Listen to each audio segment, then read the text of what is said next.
whichever, he brought his attitude in there, and both him and Lando were just pretty casual. Like, if I'm in there, I'm like screaming, crying, throwing up. Like, I was. That's the worst way. We have our new favorite short going on YouTube. That is being cut from the pod, so you better be lucky you're watching this live right now.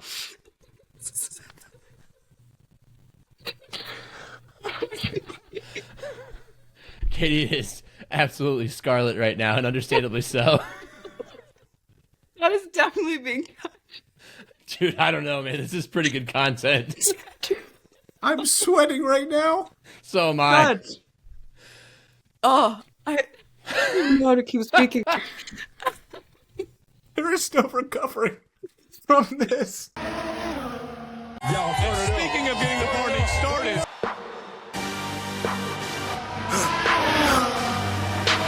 For the victory lap, though. They ain't never seen nothing like this before. Lit the room when I came through the front door. Ask me if I stress overcome, what for? Train under trees, please pardon my sycamore. Touch burning sands, cross lands, and stormy shore seasons in the year, yeah. Switch gears, we keeping haters in the rear. At the blood, sweat, and tears, and my goal so near. I see my victory so clear. I see my victory so clear.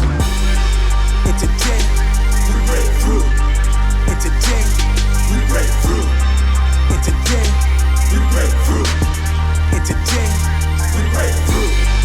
And today, we break through. 5, 4, oh, we're live. Hey everyone, welcome to the Gridiron Podcast, the only podcast in the world that combines the grid of Formula One and the iron of American football. I'm your host, Sean Barie, and as always, joining me on this magical mystery ride through everything motorsports and football, we've got our NFL.com talent writer, Nick Shook, holding down the fort in the land. We were supposed to start recording this at 10:30, but Nick had a problem off my ass. with his ass. No, Nick actually has had a medical problem with his tooth. So instead of recording this at 10:30, we're recording it at 2:30. Boo! Boo! I'll this be here man. all week, folks. You can insert the boo track. You know, Sean, in editing. I'm gutting making more work for you. I'm gutting it out right now. As you can see, my teeth are in my face, but I just want you to know that in the spirit of the 4th of July, I decided to one-up Jason Pierre-Paul, who once blew off 2.5 of his fingers in a fireworks accident, by knocking out one of my own teeth. I was going to say, did you stick a firecracker in your mouth? I went really suck hard on an M80? I was something that could cause as much damage. A piece of beef jerky from Shook Meats at the West Side Market in Cleveland. World-renowned Shook Meats. The beef jerky, it's like a steak. It's like, that's how thick it is. So I've jammed my fake teeth into my face. They don't fit properly. My mouth hurts. Please, dental office, call me back. That's all. Sucre Meats, if you want to be a sponsor, I mean, the funny thing is, I know the co-owner of the offices. Oh, dude, so good. So good. And the other voice you heard is our Canadian queen, Katie Caldwell, holding down the fort in Kimberley, British Columbia. We've got a lot to get to in episode 75 of the Gridiron Podcast because we are coming off the back of the British Grand Prix. Katie's favorite race of the year, and it delivers every time, baby. What might be the race of the year. Going to be hard to top from here on out, but we're only halfway through the F1 season. So, let's get right into it. But before we do, we don't have a sponsor read because we don't have any sponsors. We do this out of the love and kindness and goodness of our own hearts. Combined, they all make up about one actual heart. But that's neither here nor there. Let's plug our socials. I have goodness in there? Yeah, somewhere. Maybe I'm the goodness. As quite a lover, so. Yeah. I said combined, we all make one heart. If you want to find us on our socials, you can on Instagram at GridironPod. That's on IG at GridironPod. And then you can also email us because we do like hearing from our viewers and our listeners. You can email us at thegridironpodcast3, number 3. That's the Gridiron Podcast 3. Damn those other two. At gmail.com. I love that Nick is now fully invested in the damn those other 2 bit. It took him months, but he's doing this now. I just took a beer on a day pod last week. That's it. Also, I apologize for being out of focus right now. It's going to take a minute or two for my camera to get back into focus. If you're watching on YouTube. You're so vain. You probably think this show is about you. You're so vain. I don't know what the copyright law is on that, so maybe let's just stop there. I like blurry Sean. Thank you, and I'm back. All right, let's get into the British Grand Prix. It was a race won by the hometown boy, Lando Norris, finally taking his first ever home race at the British Grand Prix. The crowd loved it. The viewers loved it. What could be better than Lando Norris? Oh, wait a minute. Nico Hulkenberg got his first ever podium in his 239th race. Oh, my God, we have to start there because this race was chaotic. It was wet. The Wookiees be Wookieing. It was an insane race, but the insanity was capped off by sweet baby angel, Nico Hulkenberg, getting his first ever podium 15 years after first sitting behind an F1 steering wheel. I was going to say, is a 35-year-old or so man a baby? He's 37, but yes. He's 37. He is a sweet baby angel, Nick. 2 against 1. Weirds me out, but I'll defer. You just wish you had his hair, or hair at all. He does have great hair, I'm not going to lie. He's got Sean Barie hair. Oh, thank you. I appreciate that, although his is way more blonde, for reasons we're not going to get into on this podcast. You don't want to talk about a certain nation in Europe? No, of course not. Awkward silence on the Gridiron Podcast. Brought to you by Nico Hulkenberg's hair. So Nico Hulkenberg, an amazing race, amazing strategy. He comes from P19 on the grid, although starting on the grid, and we'll get into that in a second, he was in dead last when the 5 lights went out.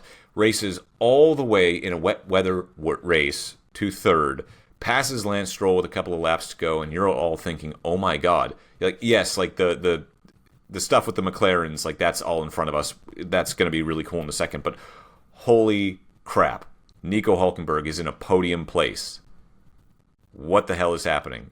And he held on to it, guys. And there wasn't a shortage of congratulations. There wasn't a shortage of just outpouring of love for... We'll get to that in a second. Of outpouring of love for Nico Hulkenberg. So please talk about Hulk, Katie. I don't even know where to start with this. This will go down in history as the only time I've been cheering against Lewis Hamilton, and I can't believe that was at Silverstone because was a Lewis moment was chasing him down. He was chasing him down, and there was a moment that he was within DRS, and I'm just thinking, like, it's over. It's so over for Nico. But because I was watching the race behind, and you guys had texted the group saying, if you're not watching live, don't go on socials, I kind of knew in my heart while it was all happening, but I was so hopeful. I'm like, he's just got to hold on. Because, like, who knows? It could have been a Lance Stroll podium, which would have been kind of wild and chaotic. But Lance is also very sneaky good in the rain. Very, very sneaky good in the rain. As is Nico Hulkenberg. But it was just, like, so special and so emotional. And I have a lot of thoughts about the McLaren of all of it with the cool-down room and the podium celebration, but I can get into that later. Because my McLaren ick is only deepening with every race. I got a little ick from my own team this weekend too. Did you? I was gonna wear my Lando Norris shirt, but I decided to wear my emo shirt, my Chemical Romance band tee. But hell yeah, yeah, I got a little bit of an ick from the McLarens, not just Lando, the McLarens in general. We'll get to that later.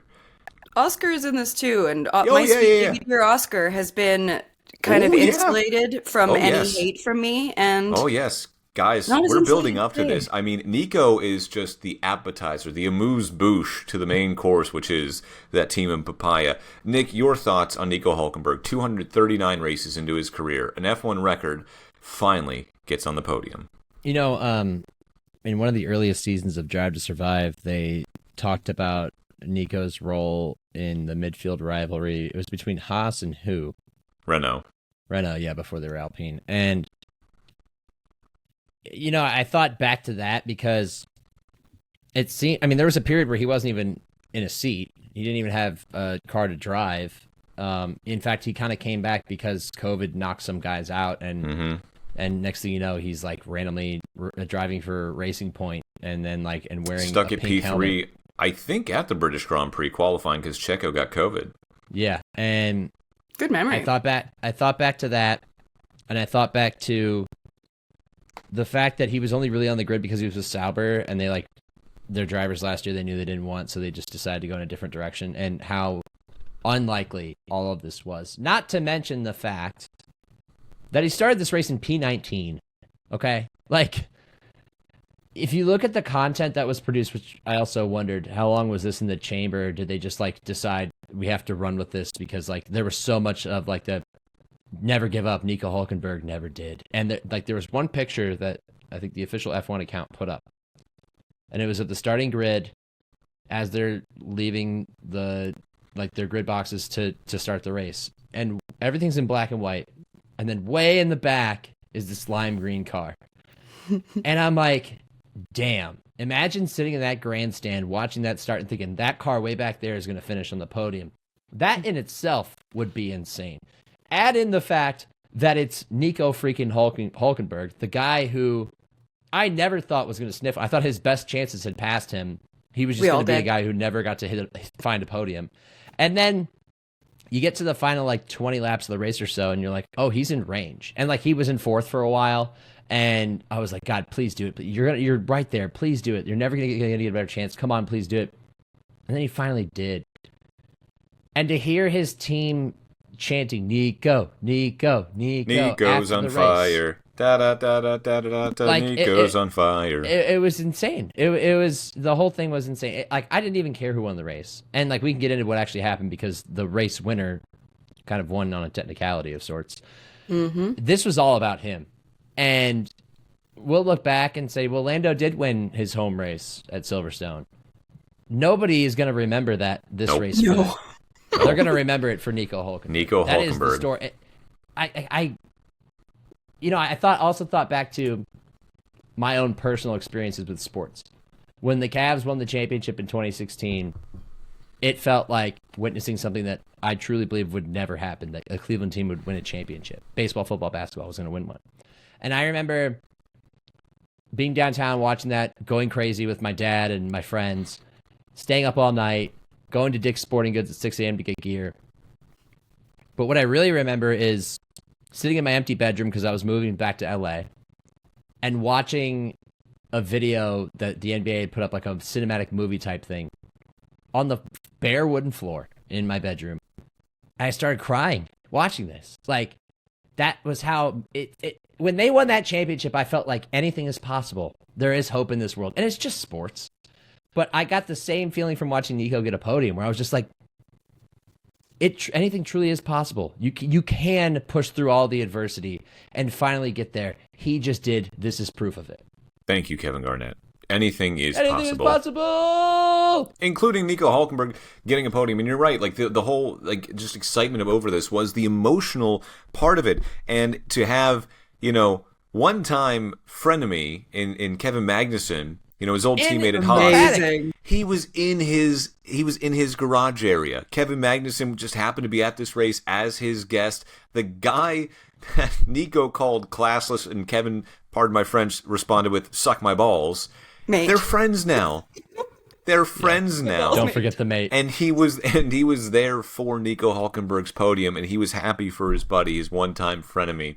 And it was hilarious because Sauber didn't have any champagne. They don't travel with champagne. They haven't had a podium in 13 years. So they don't travel with champagne like Mercedes, Ferrari, Red Bull, and McLaren do. They travel with just cases of champagne because they're probably going to need it at some point in the future. Yeah.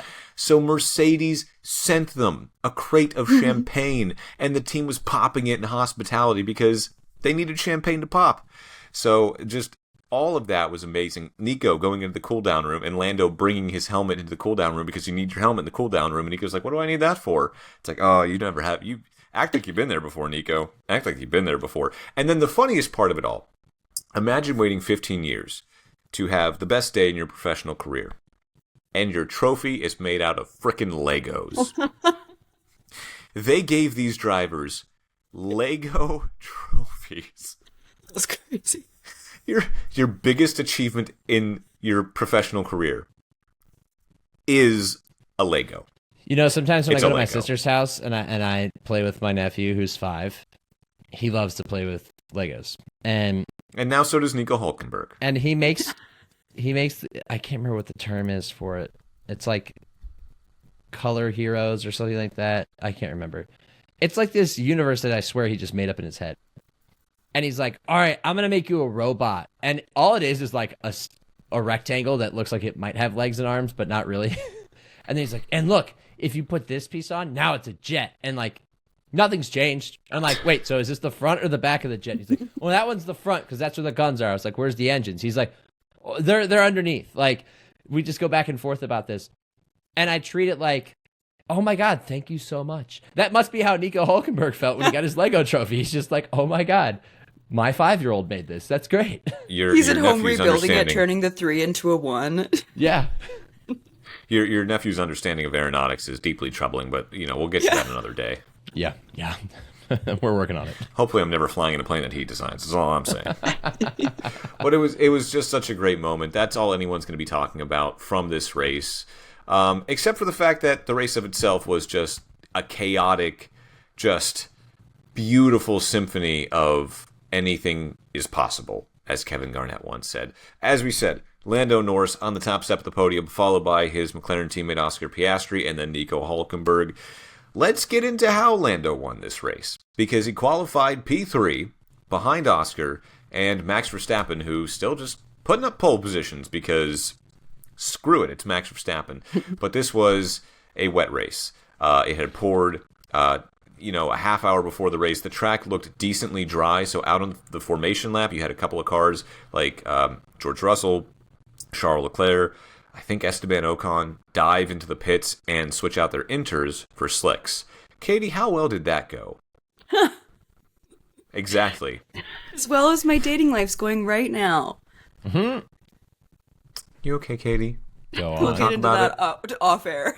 Oh, Step okay. into my Sorry. office. I was opening the door for our listeners and viewers to just share in your life, just trying to, that's okay. I've done that on the pod before, and it was clipped and made into a short on YouTube, and I'm never speaking of it ever again. How many rings, Katie? Clip. How many rings? How many rings? That was one of our most popular shorts. Anyway, Sean, Katie, you were saying. Katie, name the 5 colors of the Olympic rings. In order. I know this. You went from left to right. How did you do that? Yeah. Because I've been in our society before. The Olympics happen every 2 years, Sean. I'm a visual learner. that's Joke there, what but it I'm is. going to save it for myself because it's not PG-13. Every 2 years seems rather Just go infrequent. find the short, folks. Go find the shorts. So anyway, that was your podium, and yeah, it ended Lewis Hamilton's streak of 12 consecutive podiums at his home race, which amazing streak for him, but I think we're all happy to see Nico Hulkenberg on that third step. It had to be done. Sorry, Lewis. Yeah, it did. By the way, guys, I'm just saying, I almost got the top 3 completely right because I said Lando, Oscar, Lewis. I was close. I mean, I was very close. I don't think anyone had Nico Hulkenberg in their podium predictions, though. It's like that March Madness bracket that is perfect all the way near the end. And you're like, bullshit. There's no way. There's no way. Oh my God, this guy just hit the parlay. He just hit the biggest parlay ever. So anyway, Lando, followed by Oscar, followed by Nico. And I don't know what those are. Yes, for Nick's That's right. employers, he doesn't know what that is. Because he Nick, lives earmuffs. in a cave, in a box. Either way, you guys said Lando won by a technicality. And that's technically true, which is the best form of That's what a true. technicality is. Thanks, Sean. Appreciate it. Technically, Professor. a technicality. Nice. So let's explain this real quick, because after the many safety cars, on the last one, you had Oscar leading from Max, from Lando. Safety car peels into the pits, lights off, and Oscar slows down, and I mean slows way down, which is a strategy used many times, whether you're Max Verstappen, Lewis Hamilton. The problem is, Max passes Oscar, and in the moment when you're watching the race live, you're like, whoa, Max, what the hell, man? You cannot pass under safety car conditions. Because when the safety car peels into the pits, the car in the lead then becomes the de facto safety car, and they control the race until they peel off. They decide when to start the race, and they can crawl to a slow, they can weave, and then they can just pop off and try and get a jump ahead on anyone else. Problem was, Oscar hit the brakes way too hard, causing Max 60 psi of pressure. I have no idea what that means. Well, I have no idea what that means. PSI In is layman's a measurement terms, of pressure. thank you, but can you Basically, equate he that braked to? really quickly. Yeah, I was going to say, Really can you hard. equate that to like real life? No, you can't. What happened was he slowed down in an instant by over 100 miles per hour. He slowed down and from in rainy conditions, which is extra in dangerous. rainy conditions, 230 kilometers an hour to 52 kilometers an hour. Katie, do the conversion for us real quick. I can't do that. Oh my How many gosh. times I can't do conversion? I converted it. He slowed down by a little more than 100 miles per hour in a split second, causing Max to avert him and then causing Lando to come over to the left. And you could kind of see that it caused like a little chain reaction behind him. And in the cooldown room after, Nico even said, oh yeah, that caused a chain reaction behind you as well. Oscar knew he was busted. He was hit with a 10-second penalty, which, right or wrong, he deserved a penalty. I don't know if he deserved 10 seconds. I that think seemed 5 a little bit seconds was harsh. appropriate. I agree with you. We can argue about the severity of the penalty all day long, but he did deserve a penalty. What that did was he had to come in, serve his 10-second penalty. That allowed Lando to pass him, put him on the preferred strategy. And then at the very end of the race, still in wet conditions, but 2 drivers on slick tires, you have Oscar saying, I think the penalty was unfair. If you think the penalty was unfair, and this is him talking to the pit wall at McLaren, then you should switch us back and let us race to the end. You ever get in trouble as a kid and then you try and like twist the situation with your parents to say, well, actually what I did was right, but Actually, if you guys think, it's like, no, that's wishful thinking there, buddy. I mean, coulda, shoulda, woulda. And I mean, to be honest, you're free to chase Lando, right? Like Oscar was free to chase Lando and catch up to him, and he almost did, but he had another mistake on slick tires later on in the race, and then it was just too little too late. So yeah, Lando won on a technicality, but at the same time, it was a deserved technicality. If it was a 5-second penalty, how much more exciting would the end of that race have been? Because it's just like the previous week in Austria, Yeah. where like back markers robbed us exactly, of an exciting finish. because Oscar finished, I think, about 6.5 seconds behind Lando. If that was a 5-second penalty instead of a 10-second penalty, Oscar would have been within DRS range if they had made him serve it in the pits. Like, this would have gotten juicy. Yeah, but I am of the belief that they applied a 10-second penalty because something happened upon the safety car restart. And what was that, Katie? Upon the safety car restart? What do you mean? After he braked really hard? Oh, the Max spin out. Yes. I was wondering where you were going with that. Yeah, 'cause Yeah, let's not I was like, overlook the we fact already talked that about it, but yeah, the Max spin out was he went from P2 to P10, didn't he? let's not overlook the fact that Max had a hell of a qualifying lap and was in contention for Yeah. a podium, if not a race win. And then after his tires went cold on a wet track, suddenly he spins out. And now, granted, the car was bad in the rain all day, Yeah. but that safety car violation that Oscar committed did not help Max keep the tires at temperature or even close to temperature, and he quickly spun out. So real quick, and I'm sorry to jump in because I know it's Katie's turn. Why did Oscar need to do it? Like that's what I keep saying is like he was trying to be Max Verstappen, he was trying to be Lewis Hamilton, he was trying to be sneaky. Like he knew that Max was behind him. Yes, that Red Bull had no tire traction at all. Its front end sucked all weekend long, all day long, especially in those conditions. Lando was basically making sweet love to Max's tailpipe the entire race, just sniffing for a chance to pass him, which he did twice on track. I'm just saying, freaky. Lando was like right up Max's you-know-what. So, like... Okay. This is... You could have said he was all over his diffuser, Sean. You know, keep it in race terms. I said you-know-what. What did you think I was talking about? His diffuser, obviously, Nick, duh. My point is Oscar didn't need to do this. Sorry, Freudian slip. I'm used to. It's like Marge Simpson. Bart, what? Oh, sorry, force of habit. Yeah. Like Lando. What? Oh, sorry, force of habit. Oscar didn't need to do this. He, was hustling backwards. He played himself, and that ended up costing him the race. He didn't need to do it, and it was that mistake that cost him the win. You played yourself. Go ahead, Katie.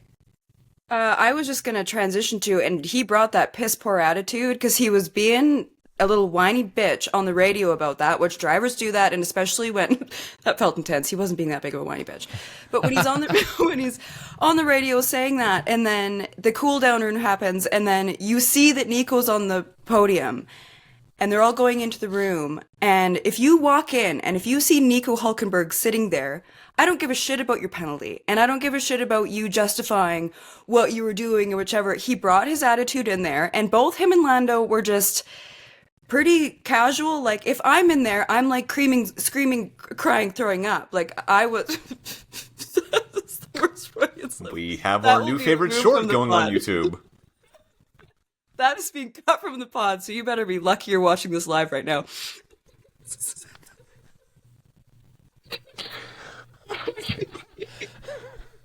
Katie is absolutely scarlet right now, and understandably so. That is definitely being cut. Dude, I don't know, man. This is pretty good content. I'm sweating right now. So am I. God. Oh, I don't know how to keep speaking. There is no recovering from this. That's an insane thing to say.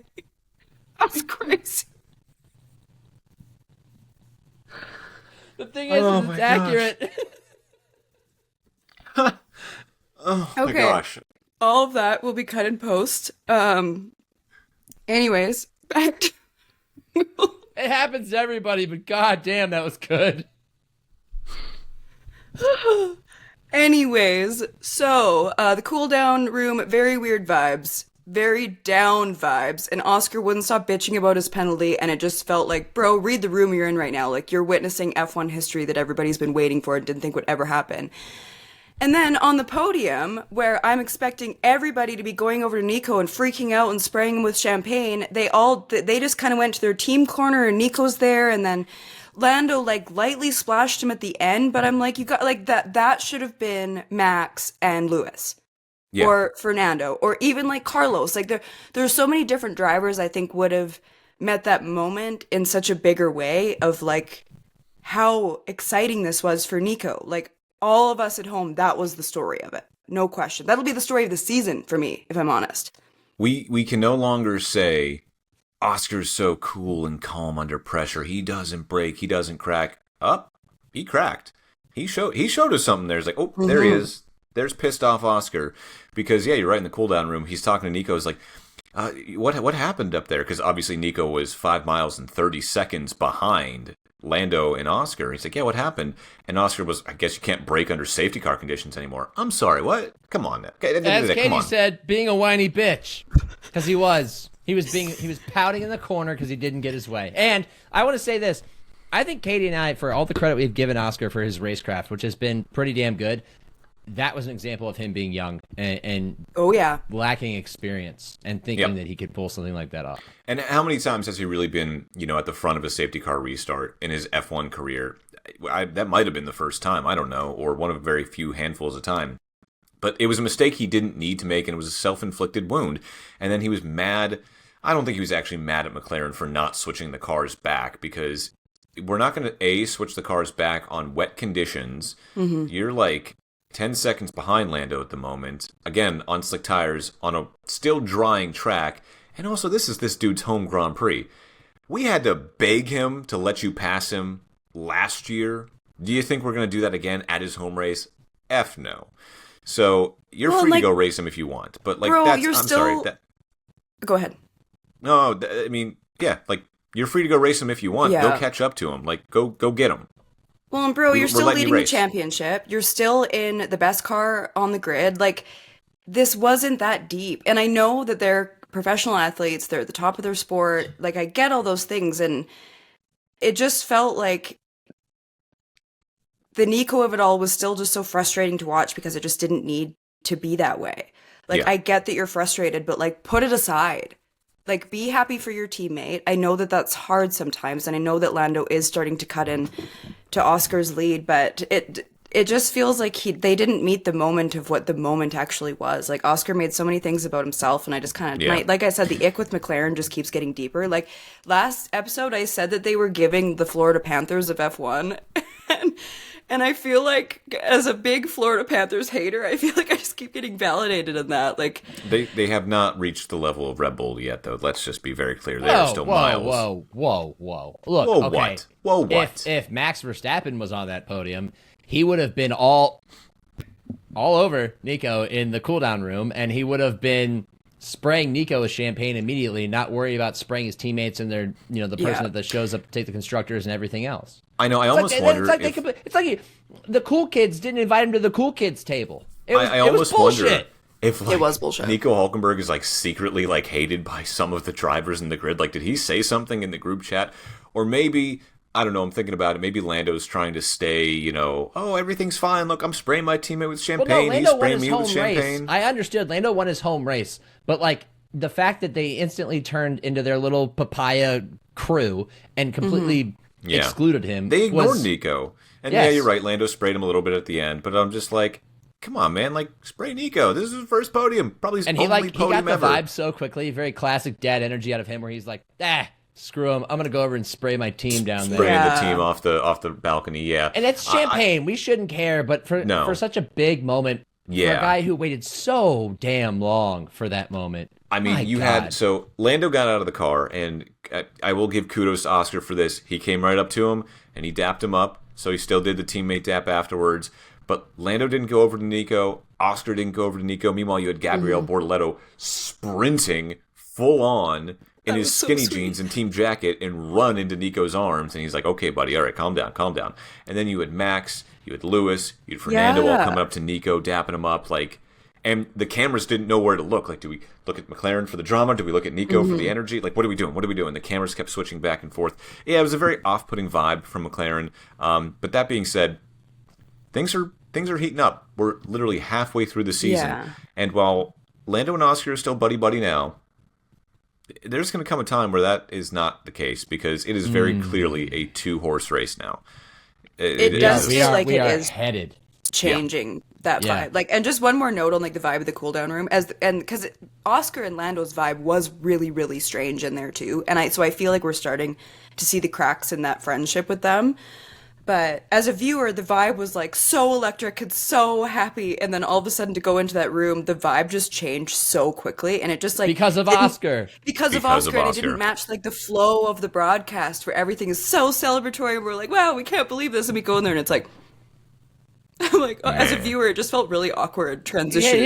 He had big take my ball home and go home energy. Like he did, dude. Yeah. So we can no longer say, oh, Oscar's so cool, nothing cracks him. He's cool as the other side of your pillow. That's not the case. He showed us a little bit of who he is deep down, and I'm wondering if that's going to have an effect on when we see him in Spa in 2 weeks. Is he going to show up determined? Is he going to show up angry? Is he going to drive angry? Good thing for him is he has 2 weeks to cool down.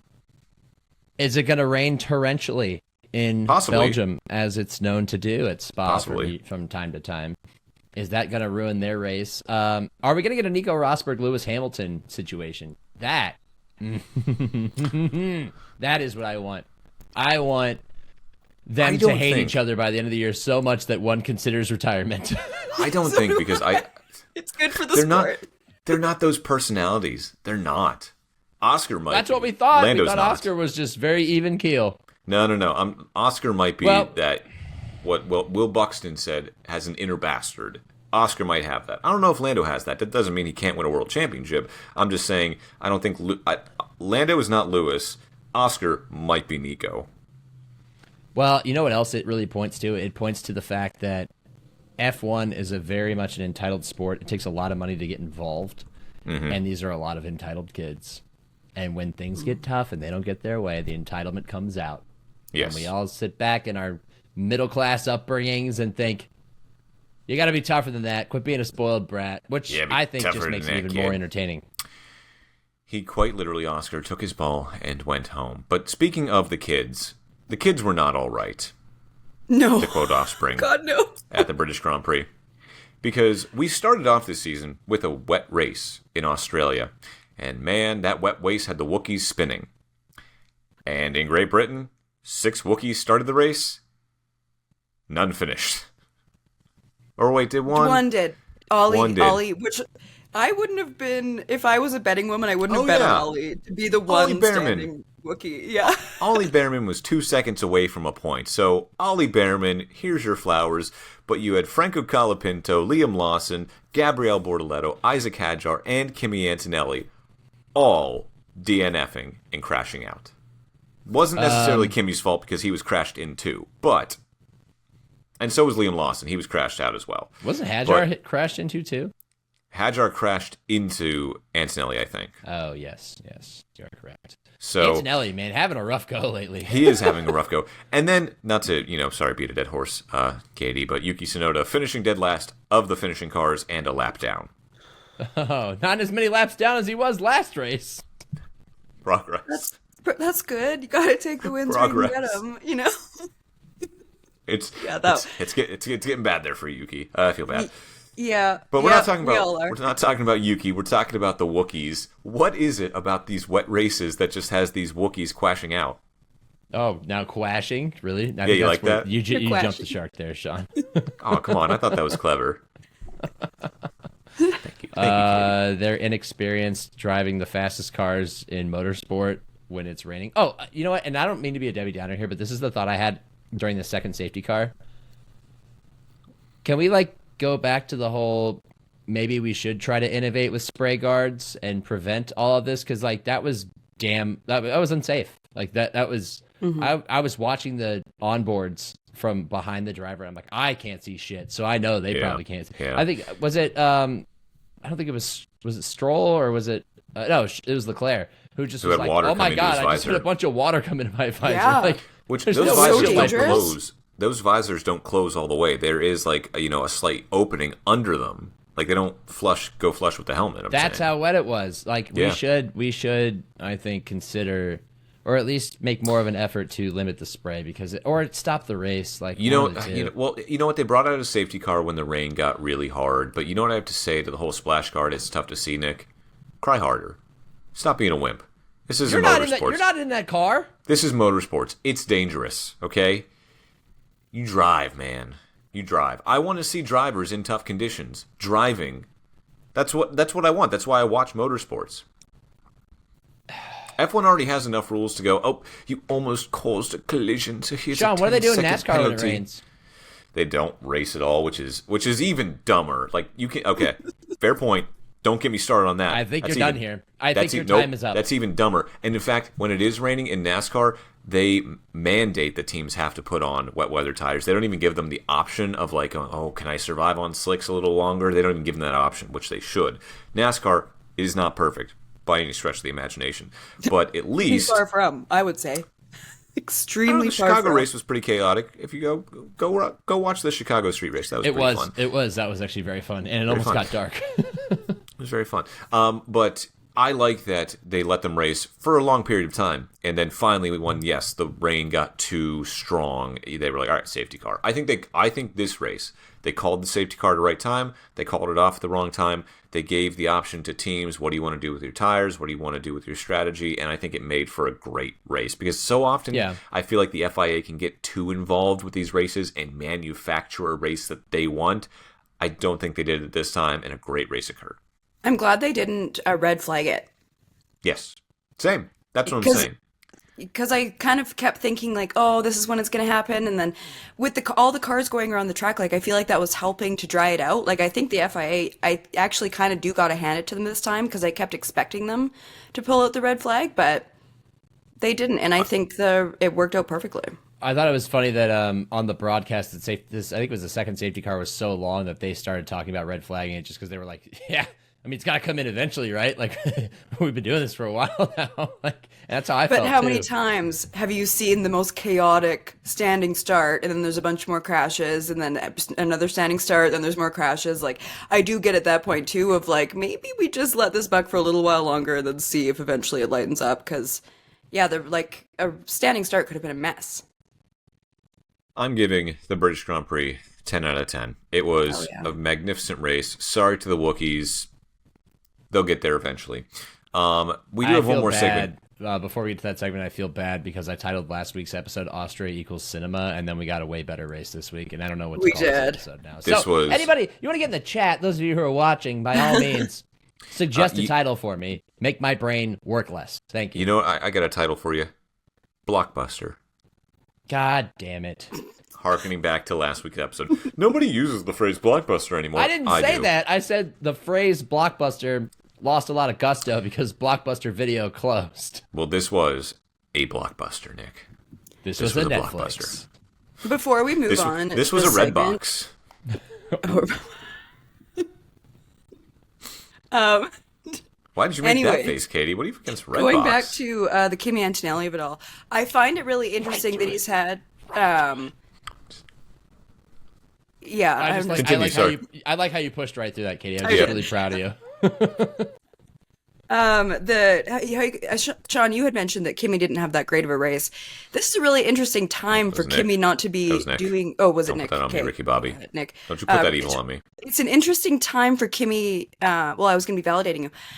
For him not to be having a few great races in a row, just with the Max of it all right now, where that conversation about Max and Mercedes is not slowing down. Like, did you guys see all the media around Max these last two races? Like, it was way more than when he's like winning every race by 45 seconds. Like, it feels like this is a where there's smoke, there's fire situation. And the way that Max is dealing with it, like, he's not exactly shutting it down like I thought he would. So it's interesting with Kimi just because I feel like he's not always fully 100% ready, which you shouldn't expect him to. He is a rookie.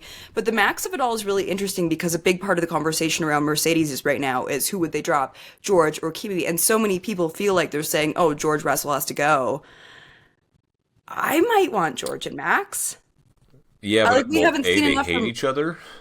But we like that. They hate Yeah, but each that's other. great.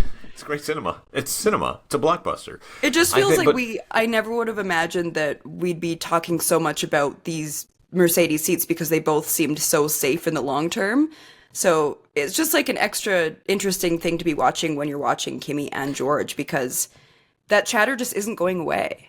But I also feel like we talked about it last week too, where Kimi has that golden boy energy. He is to Toto Wolff as Lando Norris is to Zach Brown. Like, that is, you know, they are literally like this. And George was that, but not anymore. And I feel like Susie Wolff is going to wake up one night and just find Toto in the corner, just texting, the light of his phone illuminating his face.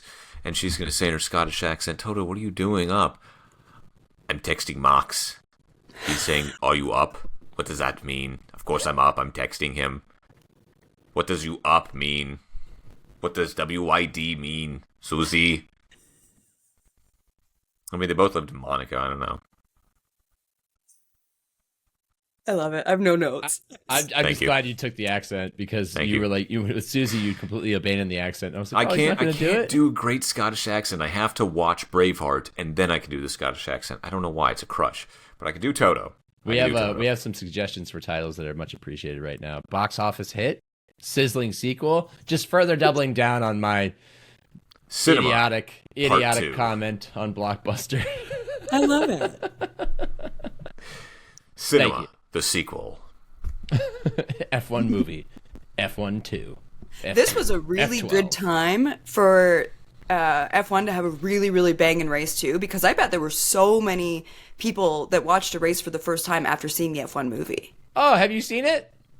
No, I still haven't seen it. God damn it, Katie. We're going to miss the whole window of reaction to it. Yeah. You guys can do a reaction. I don't have a movie theater in my town. Really? Well, sorry. Sorry for laughing. That's hilarious. You know, we got a movie theater up in the Kootenays.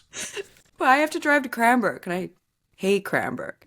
Wait a minute. Sorry, So sorry when if we have any people, Cranbrook listeners. I know we don't, but if we Yeah, do, you'd I be hate surprised. it. The hate You'd to be surprised. Cranbrook. Unwarranted. Cranbrook, It's not like even our Cranberry. it's the Shelbyville to our Springfield. We've always hated each other. That's fair. I don't have a comparison because my brain's not working today.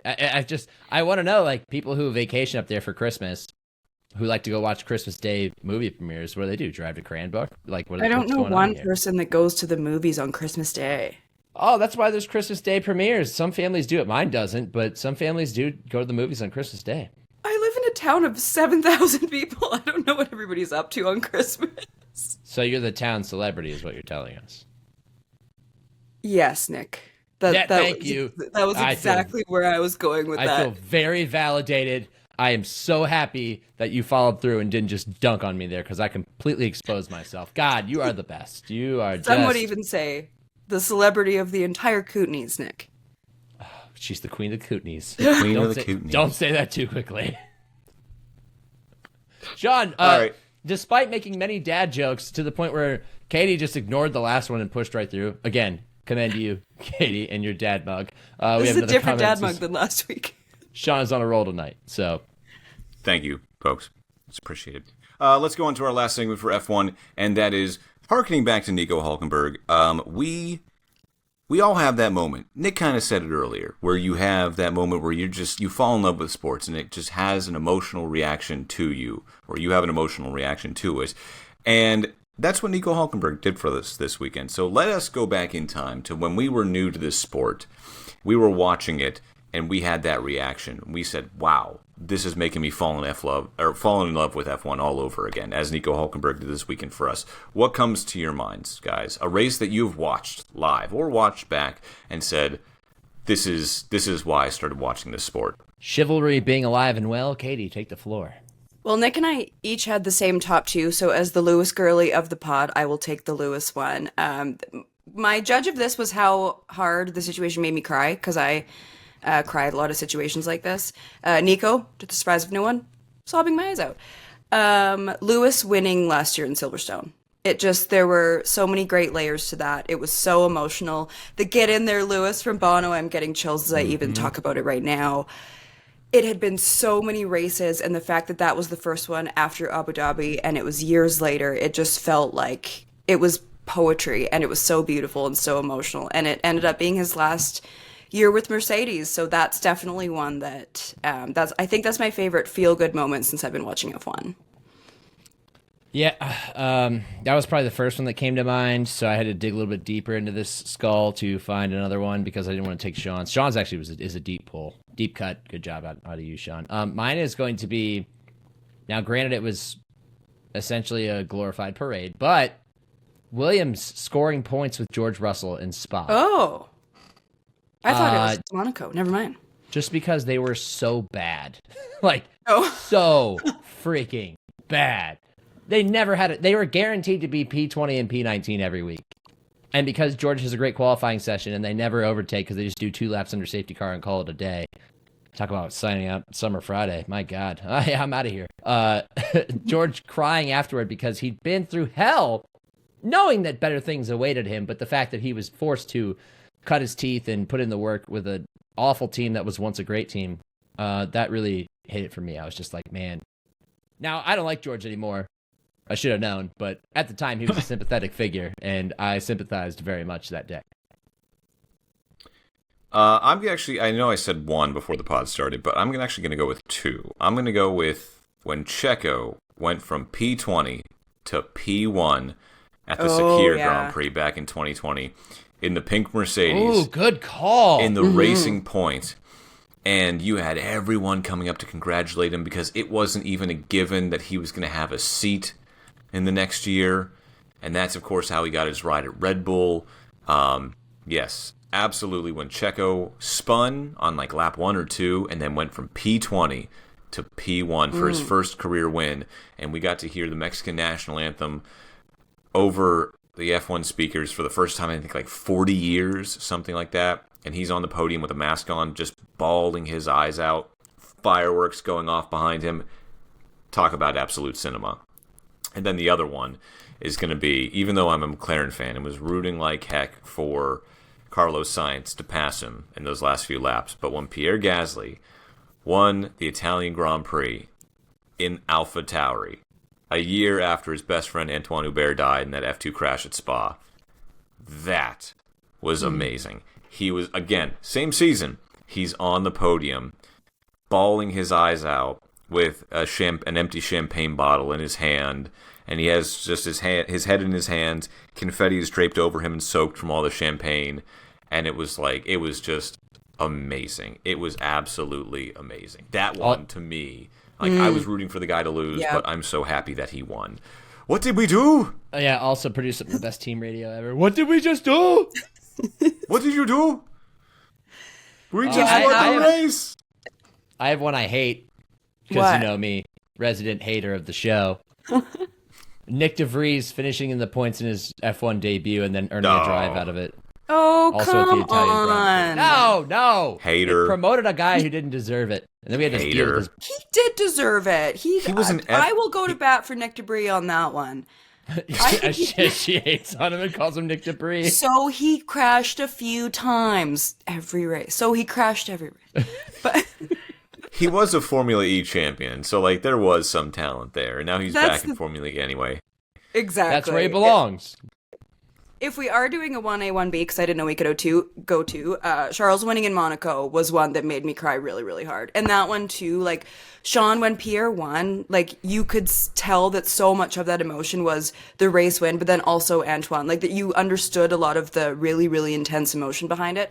Charles was the same, where you felt like there was so much emotion with his dad, with Jules, like, that was one that was bigger than winning your home race. And he had so many moments before where he'd finish on pole and then he didn't end up starting the race, and then like it was like again and again and again where there would just be something really chaotic happening to him. So when it actually finally happened, that one made me cry really hard too. It also it pains me to know that not F1 isn't so widely viewed in America to where Crofty's call isn't just common knowledge to regular sports fans, because that call, when Charles was going around the final lap and Crofty started the call, he practiced that. You knew he practiced that in the mirror the night before, where he was talking about in his dad's last few days, he told him a little white lie that he had signed the contract for Ferrari. He was going to drive in Formula One, but it wasn't true. It is true now, and now the grandstands he watched being built as a kid rise to greet him as one of their own. I'm just like, oh my God. Crofty was I memorized it. Crofty was. It wasn't Crofty. Go ahead. That Katie. was Alex Jakes that did that. Unless they had verbatim word for word, that you just like verbatim did what Alex Jakes. That's called. Alex Jakes did that. Crofty did the same call then, because I was watching Sky Sports that day, guys. I was watching ESPN. We should compare their calls. Yeah, let's compare them. Oh, we have a plagiarism investigation on our hands. Oh no, folks. Oh. Guys, I haven't heard Alex. I swear to God, I haven't heard Alex Jakes' calls, and I know their voices are very different. Man, Alex Jakes, like I've talked about him so many times on this pod that I think I'm he's gonna like look one it of up my. But I swear, because obviously broadcasters I of all watch time ESPN, now. and ESPN is the Sky Sports broadcast. I don't have F1 TV. Yeah, that like I am curious to go and watch both of them, and I would just be happy to watch. No one put this together yet? Oh my! Either way, both calls amazing. That's what it would be for me. This is how we take off as a podcast and become an investigative podcast. And it's not for any of Katie's Freudian slips. No, Plagiarism not is that not at a all. joke, Nick. Exactly. Anything else on F1, guys, before they take a 2-week break before going to Spa? I'm not going to say what I wanted to say. I have nothing. I have a 1B. Lando Norris finishing second at the 2023 British Grand Prix in a McLaren that was an absolute tractor prior to their upgrades. The first podium finish for McLaren at Silverstone since 2010. That was a precursor to what is now our unfortunate reality, which is McLaren dominance. That's How cool was the Lando stand? That was kind of cool. I don't know if he's earned his own grandstand at the British Grand Prix, but I mean, I'm glad that he won today too. I think he has. I'll disagree with you on that. I think he has now. He's been in the sport long enough, and that is true. I forget that a lot of these guys have been there for like 7 years already. Yeah. Like Lando, George, Alex, even like these guys have been there forever already. Yeah, Carlos, like and let's not forget Fernando. Can we, Daddy Fernando, at the ripe age of 56 years old. I was having this. I was just thinking this to myself. Why is Esteban Ocon still in F1? Because he started he's with in the team that we all forget about. 2016. Like when you talked about Ollie Behrman finishing just outside of the points, I was like, oh yeah, Haas, the team I forget exists. So that's why. He started in 2016. He has been in the sport 9 years, and he did take 1 year off, but 9 years, 9 times. How many years? Why? Can we, like, yes, he has a race win, again, for a weird race in Hungary, but, like, can we... Anyway, that's just my personal vendetta against Esteban Ocon. I have nothing against him. I'm just like, why is he in this race? Well, because, Sean, we live in a pacifist era in which nobody can pay for their sins, which means the French Civil War, he just got away scot-free. I mean, he had to go drive for Haas, but otherwise he got away scot-free. Oh, is that what we're calling the rivalry with him and Pierre, the French Civil War? Yeah, so we've been calling it for a couple years now, yeah. No, I never picked up on that. Yeah, I think, didn't we have... I think you said it. Yeah, I feel like you did too. Sean, is that you? Are you sure that's not Yins or Bob cosplaying as Sean? It's been me the whole time, guys. No Yins or Bob this week because we don't have much NFL news to get to, do we, Nick? I don't have anything to talk about. And you work for the NFL, so you would know if anything was going on. Dak Prescott's going to be ready for training camp. I don't have anything else. I talked to Michael Penix. He, too, will be ready for training camp with the Falcons. He said, and I quote, "I'm the calm before the storm." Ew. Don't do that. I mean, that was a great ending to my story. No, I know, but God, Michael, don't do that. Nick, people love that shit, you know? Like, we're I'm in the surprised industry. that story- I I'm hate surprised- it too. We're all in the industry, but man, people eat it up. I'm surprised that story hasn't popped across your desk yet, Nick, because that would be the second shoot that time. down so quickly. If they were That's like, the second time I've done a story, and you're like, why do I have to write this? Oh, sorry, that was me, bud. yeah. What the hell? Hey, Michael Penix said he's the calm before the storm. I would type back, cool. What else is out there? Jason Light, do you like the movie Draft Day? And then Nick had to write about that. I listened to the audio and I was like, God damn it, that's Sean asking that question. I know that voice. No, you texted me. You were like some a-hole just like asked Jason Light about Draft Day, and I have to write about it. And I was like, that's me. I'm the asshole. It's me, I'm the asshole. Yeah, you literally are texted me, Sean. like, you were like some guy. Like, yep, that was me. Because I was in the back of the room, and you definitely couldn't hear my voice back there. I read about this on the Reddit thread. Am I the asshole? Yep. That time I was. Posted on Turns my out burner he account. was. Yeah, all right. This has been episode 75 of the Gridiron Podcast. The Joel Bitonio episode. That's a good one. Nice. There It's you a good one. We like I put the F175 episode in the notes. Boo, but I like boo. Down with marketable anniversaries. Boo. I'm a hater. I hate everything tonight. You are such a hater today. You know who else hates that? No one else. What a wild thing to be upset about. I wasn't criticizing your choice. I was criticizing marketable anniversaries. Like every time a team's like, we've been the Ravens, they were like, "Ooh, we've been in Baltimore." They're doing it 20 years this year because they moved there in '96, and they're wearing a commemorative patch. Guess who doesn't care? Me. Guess who cares? Most of their fans. I know. I'm a sentimental person. I'm just being an idiot. Sean, take it away. Shouldn't this be the Browns' 25th year? Like, shouldn't you be celebrating 25 years? Do not ask him that. It's a really touchy subject. 26, and they already. Oh, was it 26? 99, yeah. They did 60 in 2006 because they were founded in 46, but because they were gone for 3 years, they have to say 60th anniversary of our founding, which is awkward. Again, a reason why I hate it. The Cavs, when they did 40, their logo was an XL, which was cool because Shaq was on the team, but also not cool because, like, ew, Super Bowl 40, XL. Great one for Sean, bad for branding. I remember that logo. I'm like, why does it say XL? Oh, 40 years. Oh, that looks weird. Tip of the cap that I'm not wearing to the NFL for not doing Super Bowl L and doing 50. Thank you. That would have been a Super Bowl L. Yes. Ah, nice. Ta-da. Anyways, to Sean and Sean only, happy 75 years of F1.